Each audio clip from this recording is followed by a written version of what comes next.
Hi, welcome to the first video of this playlist called Introduction to Autodesk Forma. And in this very first video, I'll show you how you can access or create your account at Autodesk Forma. Autodesk Forma is a tool in which you can create or design or analyze or share everything amongst your team or clients by just sending some URLs. It's basically running on your browser, so you don't need to install anything. If you go to this link, you can find it in the description as well. If you go to this link and click on Start Free Trial, you'll be seeing this menu that shows that will ask you to put your email address. So for this case, I'll just go here and for say home use, and then I'll be typing idcrafts.com for you to see, and then I'll continue with this email address, and then they will be asking you to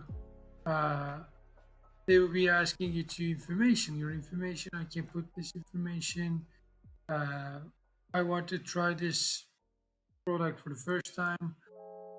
Architecture services, role in the field, I can say architect, job field, entrepreneur. I can put my Turkish address here. I can say Izmir,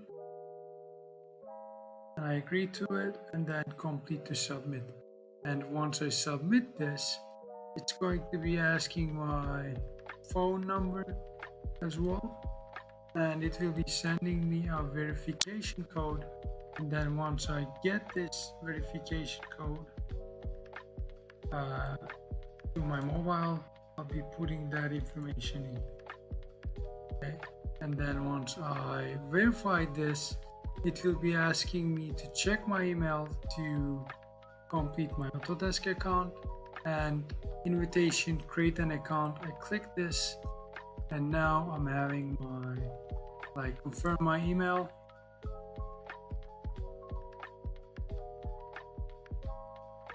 And put my password here. You can type any password, and then I'll create an account. And that's how you can actually create your very first account in this environment. So now I am, as you see, now it puts me back to the very first page of Autodesk Forma free trial, but I don't need this anymore since I've created my very first account here. I can go back and start doing some stuff in Autodesk Forma, and I'll take you to I'll invite you to the next video for how we are going to proceed.